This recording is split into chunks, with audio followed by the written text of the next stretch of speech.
Hello friends, welcome to our YouTube channel online pharma mantra. Friends, आज की इस video में हम लोग डिस्कस करेंगे फीमेल रिप्रोडक्टिव सिस्टम के सबसे इम्पॉर्टेंट टॉपिक मेंस्ट्रुअल साइकिल के बारे में। तो मेंस्ट्रुअल साइकिल स्टार्ट कब होती है फीमेल में? जब फीमेल प्यूबर्टी की एज गेन कर लेती है। फ्रेंड्स, इसके पहले हम लोग पिछली वीडियो में चलते हैं जहाँ पे हमने आपको इंटरनल जेनेटेलिया के पार्ट्स के बारे में बताया था। इंटरनल जेनेटेलिया के एक पार्ट्स, जो मेन पार्ट जिसका नाम होता है ओवरी, ओवरी में हमने बताया था कि ओवुलेशन ओवम फॉर्मेट होता है। ओवरी में ओवम का फॉर्मेशन होता है। तो ओवरी में ओवम का फॉर्मेशन कैसे होता है? प्राइमोर्डियल फॉलिकल्स जो आपके होते हैं, प्राइमोर्डियल फॉलिकल्स आपके प्राइमरी फॉलिकल्स में कन्वर्ट होते हैं, प्राइमरी फॉलिकल्स सेकेंडरी फॉलिकल्स में कन्वर्ट होते हैं, फिर टर्सरी या ग्रेफियन फॉलिकल्स में कन्वर्ट होते हैं, और फिर फाइनली ओवम का स्ट्रक्चर कंप्लीट होता है और ओवुलेशन के थ्रू ये ओवम निकल जाता है ओवरी से। और ओवुलेशन के थ्रू जब ये ओवम निकलेगा तो ओवम कहाँ जाएगा? फिम्ब्राई उसे कैप्चर करेगा, कैप्चर करके फैलोपियन ट्यूब में ट्रेवल कराएगा, और ट्रेवल कराने के बाद फाइनली वो स्पर्म का वेट करता रहता है। अगर उसे, जब तक वो लिविंग है, अगर उस दौरान उसे स्पर्म मिला तो फर्टिलाइज होगा, अदरवाइज नहीं फर्टिलाइज होगा। तो जब फर्टिलाइज नहीं होता है तो उसमें हमने आपको बताया था कि वो इंडोमेट्रियम की वाल्व वहां पे रप्चर होने लगती है, इंडोमेट्रियम की वाल्व पे शेडिंग होने लगती है, और वो शेडिंग मेंस्ट्रुअल फ्लो के थ्रू बॉडी से बाहर निकलती है वजाइना के थ्रू। तो मेंस्ट्रुअल फ्लो वह क्या हो गया? वही आपका मेंस्ट्रुएशन हो गया। वही मेंस्ट्रुअल फ्लो आपका मेंस्ट्रुएशन हो गया। तो हम लोग उसी प्रोसेस को कंप्लीट एक वे में देखेंगे। ग्राफिकल रिप्रेजेंटेशन यहाँ पर है मेंस्ट्रुअल साइकिल का। इसके बारे में हम लोग समझेंगे कि ये कैसे कैसे यहाँ पे सारी प्रोसेस हो रही है। तो हमने बताया था कि प्राइमरी फॉलिकल सेकेंडरी में और सेकेंडरी फिर ग्रेफियन में कन्वर्ट हो जाता है। ग्रेफियन फॉलिकल से ओवम आपका निकलता है। ओवम जो आपका होता है, जब ओवम यहाँ पे तैयार हो जाएगा तो ओवुलेशन की प्रोसेस यहाँ पे होती है। उस दौरान ओवम यहाँ से बाहर निकल जाता है और फैलोपियन ट्यूब के लिए चला जाता है। तो जब ओवम बाहर निकल गया तो ये आपका जो ऊपर का ओसाइट्स हैं, ये आपके क्या करते हैं? ये आपका एक स्ट्रक्चर बनाती हैं जिसको हम लोग कार्पस ल्यूटियम बोलते हैं। और ये कार्पस ल्यूटियम आगे और मैच्योर होता है, कार्पस ल्यूटियम और आगे बनता जाता है।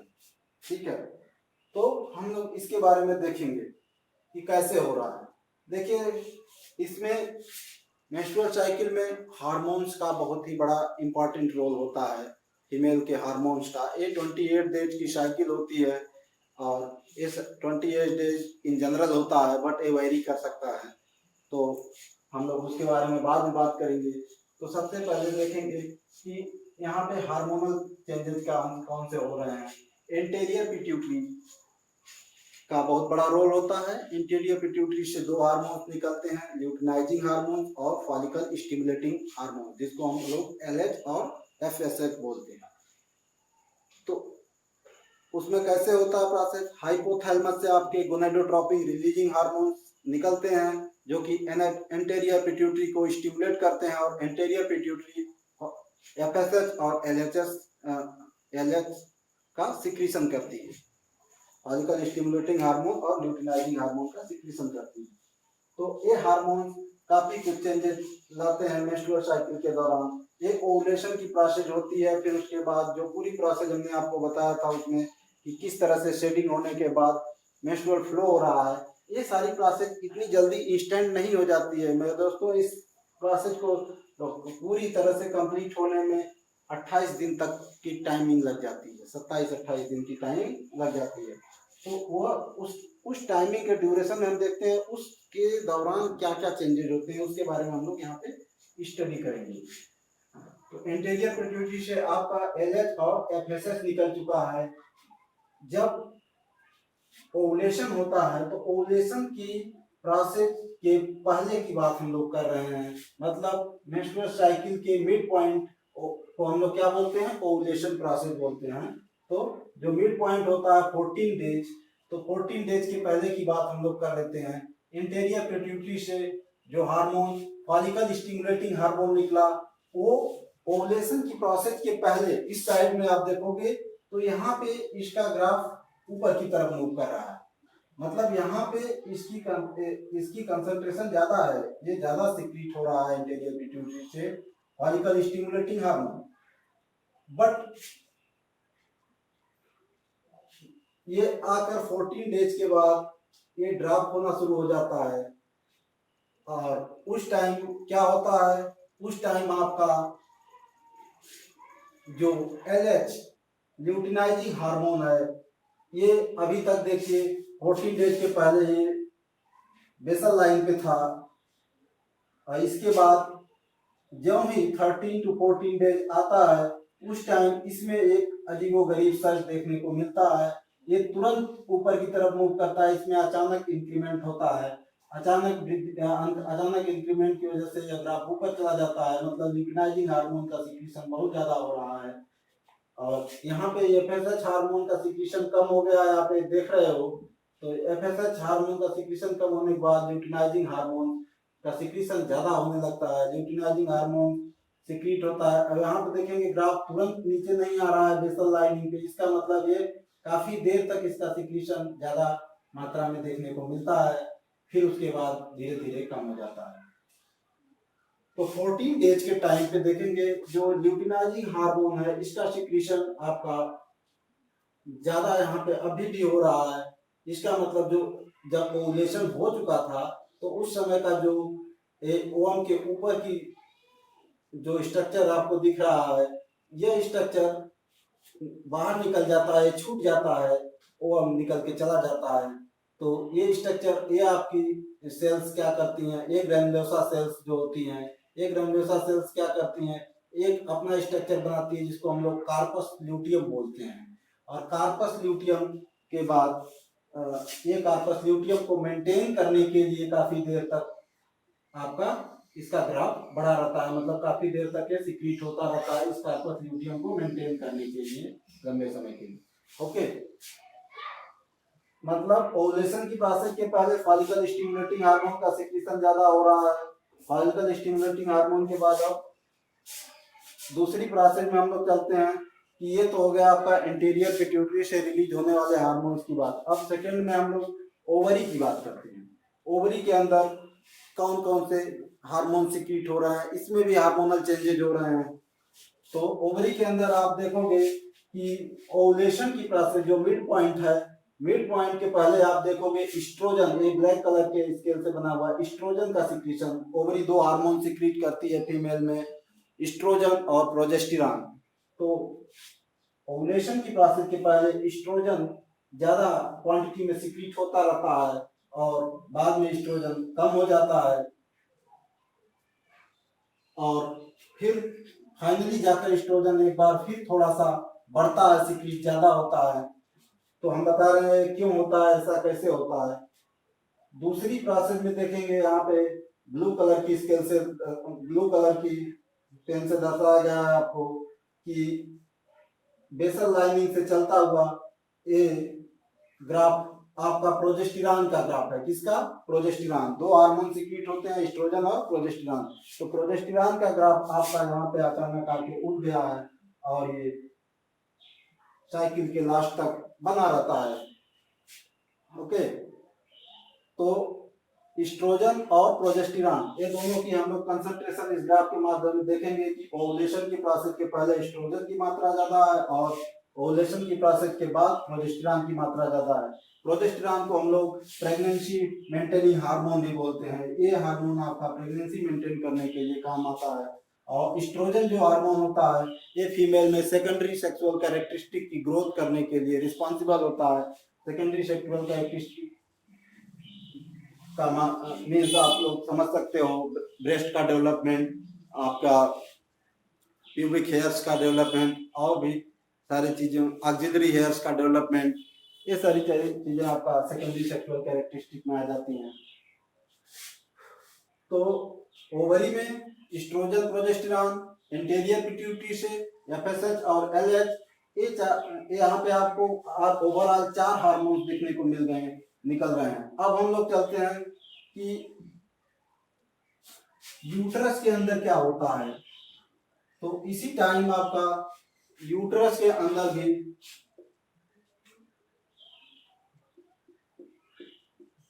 प्रोसेस होती रहती है। ये तीनों चारों प्रोसेस साथ ही होती है साइमल्टेनियसली, क्योंकि यूट्रस को भी प्रिपेयर होना है।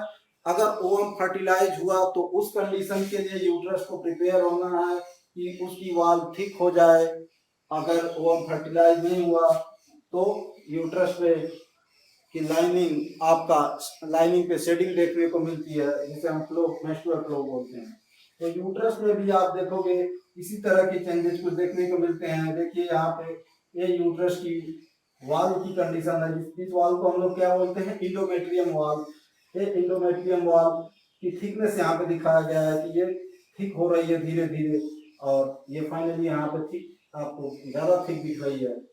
और जब यहाँ पे फर्टिलाइजेशन नहीं होगा तो उस कंडीशन में हम लोग यहाँ आ जाते हैं, ये वॉल रप्चर होने लगती है, और रप्चर होगी तो वजाइना से फ्लो होगा, जिसको हम लोग मेंस्ट्रुअल फ्लो बोलते हैं। ये आपका 3 to 5 डेज स्टार्टिंग के देखने को मिलते हैं, 3 to 5 डेज जनरली। वैसे तो कुछ लोगों में 3 to 6 डेज भी देखने को मिलता है, 7 डेज भी मिलता है। तो 7 डेज से ऊपर हो रहा है तो प्रॉब्लम है, बट 7 डेज के अंदर नॉर्मल माना जाता है।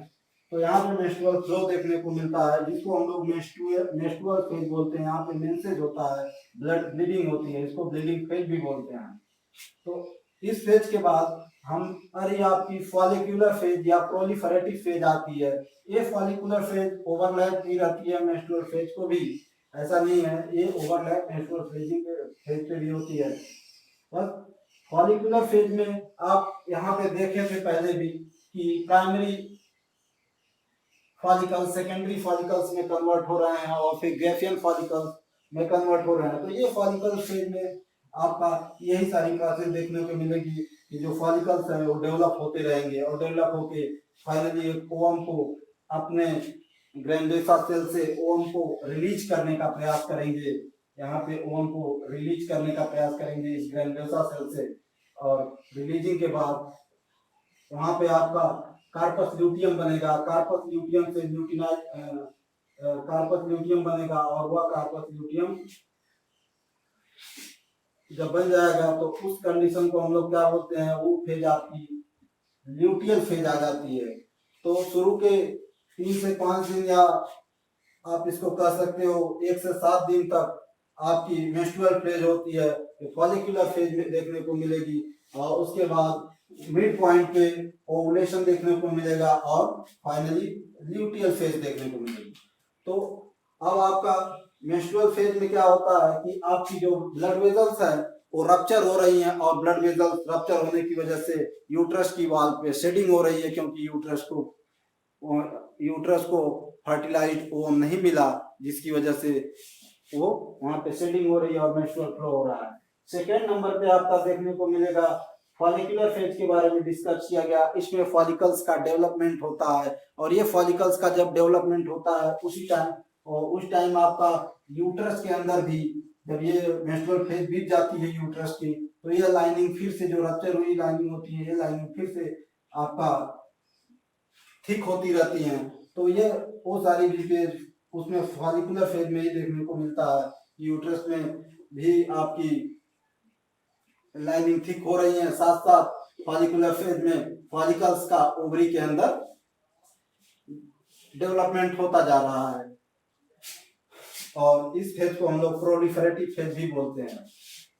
तो यहाँ पे फॉलिकल का डेवलपमेंट हो गया, प्राइमरी से सेकेंडरी, सेकेंडरी से ग्रेफियन फॉलिकल्स में कन्वर्ट हो गए, फिर आपका ओवम बना, और ये ओवम 14 डेज जो मिड पॉइंट दिखाया गया है इस टाइम पे ओवुलेशन करने के लिए रिलीज होता है। तो जब ये ओवम रिलीज हो रहा है, ये ओवम आपका 13 to 14 डेज देखने को मिलता है, 13 to 14 डेज के बीच में। तो आपको बता दें कि जो ए निकला हुआ ओवुलेशन से निकला हुआ ओवम है, ये 24 आवर्स टू 48 आवर्स तक लिविंग रह सकता है, मतलब 24 घंटे से 48 घंटे ये जीवित रह सकता है। अगर उस टाइम इसे स्पर्म का कांटेक्ट मिल जाए या उस टाइम मेल और फीमेल में सेक्सुअल इंटरकोर्स हो जाए तो उस टाइम प्रेगनेंसी की पॉसिबिलिटी ज्यादा होती है 13 या 14 डेज में, मिड पॉइंट में। अगर अब हम बता रहे हैं आगे कि ये जब यहाँ पे ओवुलेशन की प्रोसेस हो गई, ओवम रिलीज हो गया, अब इसके बाद ल्यूटियल फेज शुरू होती है। ल्यूटियल फेज में आपका देखने को मिलेगा कि वाल्व काफी थिक हो रही है, वाल्व थिकनेस बढ़ती जा रही है और इस टाइम प्रोजेस्टेरॉन का लेवल बढ़ जाता है और इसके साथ साथ एस्ट्रोजन का भी लेवल एक बार थोड़ा सा बढ़ता है और ये एस्ट्रोजन और प्रोजेस्टेरॉन दोनों मिलकर यूट्रस की लाइनिंग को थिक करने का काम करते हैं। ये हार्मोन दोनों मिलकर ही यूट्रस की लाइनिंग को थिक करने में स्टिमुलेट करते हैं। और उसी तरह यहाँ पे देखे थे जो इंटीरियर पिट्यूटरी के हार्मोन थे, ओवुलेशन के बाद ल्यूटिनाइजिंग हार्मोन बढ़ा ही रहता है, तो ल्यूटिनाइजिंग हार्मोन के साथ साथ आपका फॉलिकल स्टिमुलेटिंग हार्मोन भी बाद में यहाँ पे बढ़ना शुरू हो गया है। इसका मतलब ये अगली साइकिल के लिए अब धीरे धीरे प्रिपेयर हो रहा है। ओके, तो ल्यूटियल फेज ये चलती रहती है। इसके बाद जब अगर ये ओवम फर्टिलाइज नहीं हुआ तो ओवम के फर्टिलाइज नहीं होने के बाद ये ओवम क्या होता है कि यूट्रस की लाइनिंग को रप्चर करने लगता है, जिससे शेडिंग शुरू हो जाती है और फिर 28 डेज के बाद आपकी नेक्स्ट साइकिल स्टार्ट हो जाती है। फिर उसी तरह से bleeding phase, follicular phase, ovulation और ल्यूटियल फेज ये चारों देखने को मिलती हैं। तो प्रेगनेंसी की पॉसिबिलिटी हमने क्या बताया कि 13 टू 14 डेज के दौरान अगर इंटरकोर्स हो रहा है तो उस प्रेगनेंसी की ज्यादा पॉसिबिलिटी होगी। इसके पहले अगर इंटरकोर्स हो रहा है तो भी प्रेगनेंसी की पॉसिबिलिटी ज्यादा नहीं होगी, क्योंकि यहाँ पे ओवम अभी बना ही नहीं है, ओवम रिलीज नहीं हुआ है। तो ओवम जब रिलीज नहीं हुआ है तो स्पर्म किससे कांटेक्ट करेगा, तो प्रेगनेंसी यहाँ पे भी नहीं देखने को मिलती है। और यहाँ पे जब 48 आवर्स बाद 15 के बाद 28 डेज तक जब ये ओवम निकल चुका, ये ओवम को स्पर्म नहीं मिला था 13वें और 14वें दिन में या 15वें दिन तक, जो भी 48 घंटे के ड्यूरेशन में, तो उसके बाद ये क्या होगा, इसके बाद भी अगर इंटरकोर्स हो रहा है तो प्रेगनेंसी के चांसेस नहीं होते हैं। तो आपको पता है कि मेंस्ट्रुअल साइकिल स्टार्ट कब होती है, आपकी प्यूबर्टी की एज में 12 टू 13 ईयर, 12 से 13 साल की एज में फीमेल्स को देखने को मिलती है मेंस्ट्रुअल साइकिल स्टार्ट होती है।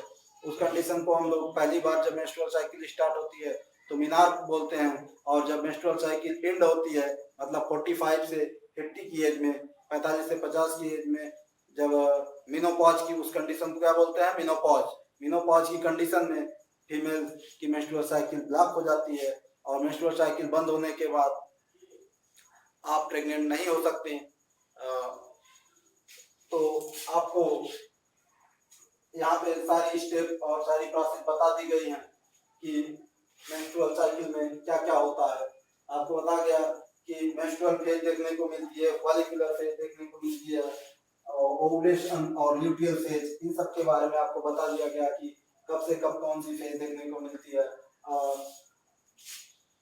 मिड पॉइंट आपको ओवुलेशन के बारे में भी डिस्कस किया गया। यहाँ पे आपका ल्यूटिनाइजिंग हार्मोन सर्च करके अचानक इंक्रीज होता है, जो कि ओवुलेशन की प्रोसेस को सपोर्ट करता है। ओवुलेशन के पहले आपका एस्ट्रोजन बढ़ा रहता है और ओवुलेशन के बाद प्रोजेस्टेरॉन, एस्ट्रोजन का दोनों कंबाइंड रूप से बढ़ते हैं, बट प्रोजेस्टेरॉन की कंसंट्रेशन ज्यादा होती है।